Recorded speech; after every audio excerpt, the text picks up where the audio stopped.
எல்லாம் சொல்லுங்க. என் பிள்ளைகள் கர்த்தரால் போதிக்கப்பட்டிருப்பார்கள். என் பிள்ளைகளுக்கு நீர் அரணும், நீர் கோட்டையும், நீர் துருகமாக இருந்து என் பிள்ளைகள் போகும்போது வரும்போதும் நீங்கள் பாதுகாத்து கொள்ளுங்க. நீரே பெலன், நீரே என் பிள்ளைகளுக்கு கோட்டை. அல்லேலூயா. அப்படி என்று உங்கள் பிள்ளைகளுக்கு பாதுகாப்பிட்டு நீங்கள் அடிக்கடி என்ன செய்யணும்? ஜெபிக்கணும். இது இந்த காலம் வருகிற காலம் ரொம்ப பொல்லாத காலமாக இருக்க போகிறது. தேவனுடைய வார்த்தையை கொண்டு நீங்கள் பாதுகாப்பு இட்டுக்கொள்ள வேண்டும். சுகத்தை நீங்கள் பெற்றுக்கொள்ள வேண்டும், விடுதலை பெற்றுக்கொள்ள வேண்டும், சமானத்தை பெற்றுக்கொள்ள வேண்டும். நீங்கள் உங்கள் பிள்ளைகளுக்கு நல்ல ஒரு வசனங்களை சொல்லி பாதுகாப்பு இட்டுக்கொள்ள வேண்டும். கர்த்தர் வீட்டை கட்டாரில் கட்டுள்ள பெரிய பிரயாசம் விருதா.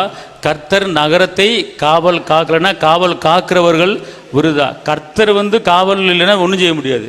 காவலாளி விருதா அப்படிங்கிறார். நீ எத்தனை 10 குறுக்கா போட்டு நீ வீட்டுக்கு காவல் வச்சாலும் சரி, அது விருதா அப்படிங்கிறார். அவர் தான் பாதுகாப்பு. அவர் தான் என்னது?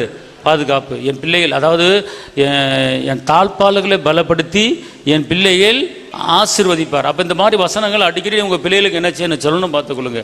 இதுதான் உங்கள் பிள்ளைகளுக்கு பாதுகாப்பு கொடுக்குற ஒரு வசனம் பார்த்துக்கொள்ளுங்க. அதனால் உங்கள் பிள்ளைய வெளியூரில் இருக்கலாம், ஏன்னா அவங்க பிள்ளையை ஒரு வேளை ஜெபிக்கிறதுக்கு டைம் இல்லை அப்படி இப்படி சொல்லலாம். நீங்கள் மாற்றி அனுப்பி என் பிள்ளைக்கு ஒரு ஜெப ஆவியாக நிரப்புங்க, துதியின் வல்லமை நிரப்புங்க. என் பிள்ளைகள் போகும்போது வரும்போது ஆண்டவர் நீங்கள் கூட இருங்க அப்படின்னு சொல்லி உங்கள் பிள்ளைகளுக்கு நீங்கள் பெற்றோர்கள் ஜெபிக்கணும் பார்த்துக்கொள்ளுங்க. ஆமென் சொல்லுங்கள். கானாஸ்திரி தன்னுடைய மகளுக்காக என்ன செஞ்சாங்க? ஜெபிச்சாங்க.